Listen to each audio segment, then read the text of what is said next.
Blessed Sunday, everyone. Now let me share to you the preaching again from CCF, and it's all about God is forgiving. Choose forgiveness.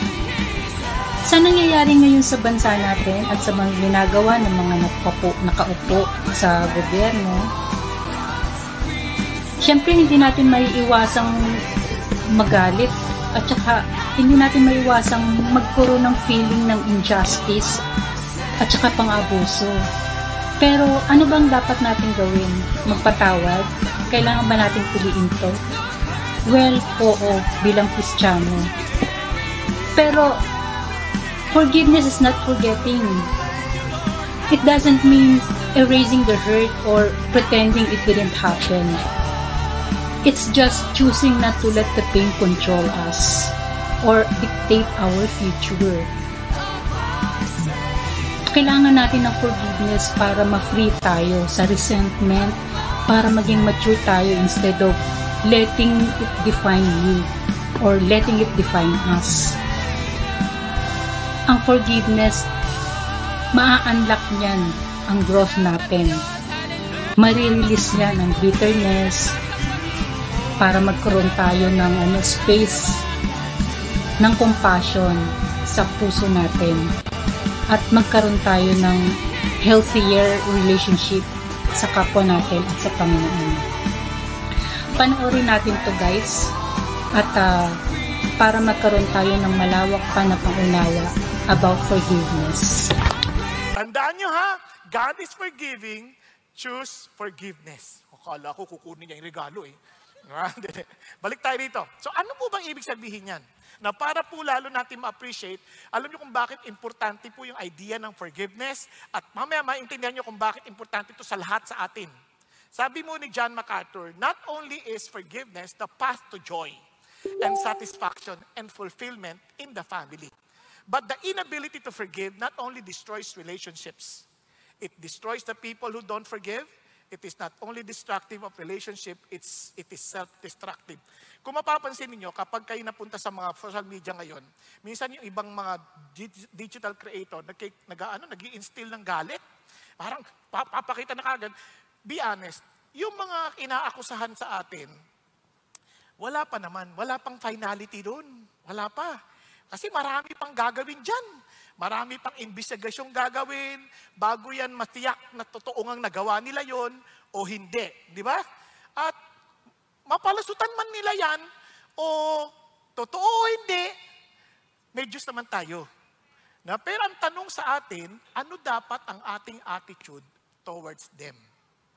Paano kung makita mo siya pumasok dito, anong gagawin mo? Alam mo sabihin, kunya ikaw ay aser. Oy, wag ka dito. Kita ko yung picture mo, ah! Walang ganon, walang ganon. Di ba? Okay, makita mo sa daan, kapal, babatihin mo ba yan? Hindi, walang ganon. Kasi tatandaan natin, yung ating pagtingin sa ibang tao, it reflects who we are. Nagkakaintindihan po? Kaya ito po ang tatlong bagay na huwag nating kakaligtaan. These are principles, hindi sila kumpleto, pero ito yung pinaka-basic para mapili nating magpatawad. Okay? Our eternal identity, everyday practice, and excellent model. Remember this, forgiveness is not ignoring or excusing the behavior. Forgiveness is not condoning the action. Hindi mo pinababayaan mo yung action. Hindi ganon. It is not eliminating the consequences. Talagang may consequence. Ano magagawa mo? Whatever they sow, they will also reap. The same thing with us. Di ba? Immediate process. Minsan sasabihin mo, Lord, nahirapan ako eh. Normal lang. Minsan pinoprocess mo ng matagal. Minsan it takes a lot of prayers para lang matulungan ka ng Diyos. Kasi hindi automatic. Nagkakadiyan. Kaya huwag ka ma-discourage sa parang hindi agad na biglang nawala. But you have to make a decision eventually. Then and about the offender. Kasi pakiramdam ko, kasi hindi naman siya nagre-repent eh. It's not about him, it's about you. Ikaw magpapatawad, hindi naman siya eh. You cannot control him, but you can control yourself. Tama ba? Andiyan pa kayo? Kaya naman, ano yung forgiveness? It's a choice. You have to make a choice to forgive. You have to recognize wrongdoings. Na mali yun, kaya I choose to forgive. letting go of revenge. Kumbaga, hindi ka gagawa ng anong bagay para maghiganti o para maging vindictive, kundi para tulungan siya sa kanyang ikabubuti. Kung kailangan siya disiplinahin mo para sa kanyang ikabubuti. Hindi para sirain siya. It's for your personal freedom.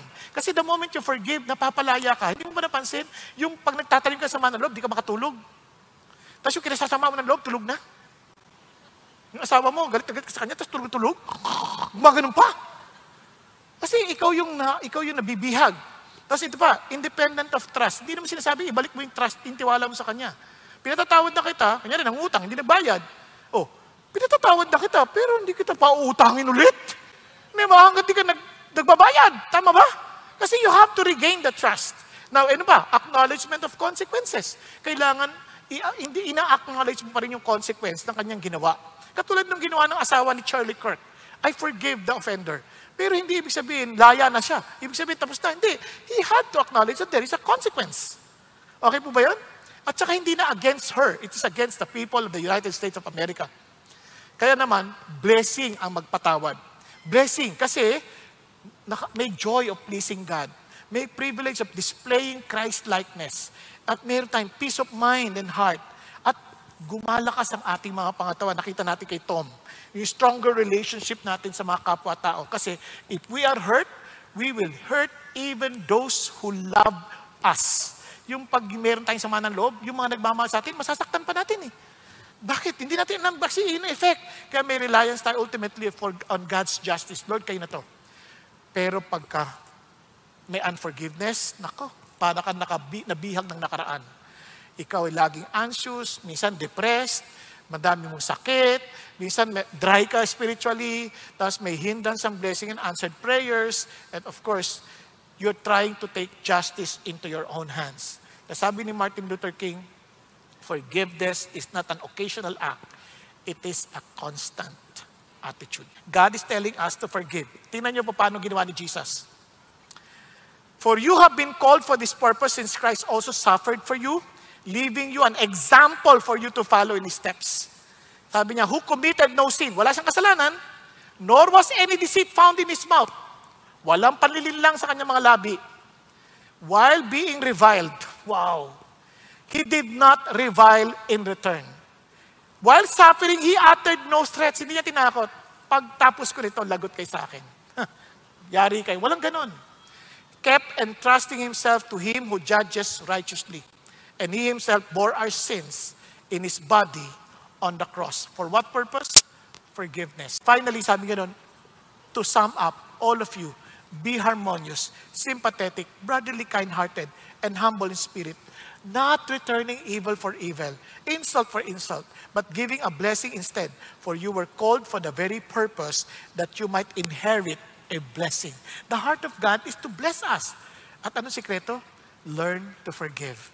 Kasi kung hindi ka magpapatawad, makikipaggantihan ka ng insulto. Makikipagsuklian ka ng masasama. Tama ba? But sabi ng Lord, just understand our model, si Jesus. So, in the same way, forgive. In the same way, forgive. So, ang idea nito ganito. Alam mong pinatawad ka? Nakakapagpatawad ka ba the way Jesus forgave you? Pag-isipan ninyo. And let me end. Dito ako talaga tuwan-tuwa sa Panginoon Diyos. Naalala niyo po, minsan, pag hingi tayong tawad, Lord, pangako ko, gagawin ko to. Hindi naman ganun si Lord magpatawad eh. Si Lord nagpatawad dahil binayaran niya na sa krus. Hindi dahil sa mga pangako natin, kundi ginawa na ni Jesus. Naalala mo yung thief on the cross? Wala naman na siyang pagkakataon para magbago eh. Ang sabi niya, Lord, alalahanin niyo lang po ako. Hindi niya masinabi, ligtas mo ako. Sama mo ako sa langit. Sabi niya, alalahanin niyo na lang po ako, Panginoon. Wala na siya sinabi, alalahanin niyo lang po ako. Kumbaga, kasalanan ko naman talaga lahat eh. Alalahanin niyo na lang po ako. Ano sabi ni Lord? Hindi lang kita alalahanin. Ngayon, makakasama kita sa paraiso. Grabe, no? Now, tingnan niyo po ang biyaya ng Diyos. Kaya huwag ka patawarin mo na rin ang sarili mo dahil pinatawad ka na ni Jesus. At tingnan sabi ng Lord, si Abraham, nagsinungaling, pinatawad ni Lord. Si David, nang babae na, nakapatay pa, pinatawad ni Lord. So, humingi ng totoo ng tawad sa Panginoon, nagpatawad eh. Si Paul, terorista yun. Tinakot niya yung mga Christians. Pinatawad ni Lord. Yung thief, pinatawad ni Lord. Tingnan mo yung katabi mo. Pinatawad din ni Lord yan. Kaya lang, paano kung di niya tinanggap yung kapatawaran? Kasalanan niya na yun. Basta pinatawad ka na ni Lord. It's just a matter of accepting His forgiveness or rejecting it. Forgiveness is undeserved praise extended to us by God, which we are called to extend it to others. So let's choose forgiveness. It's for our eternal identity. It's for our everyday practice. And it's for our excellent model. Thank you for watching, and please like, share, and subscribe.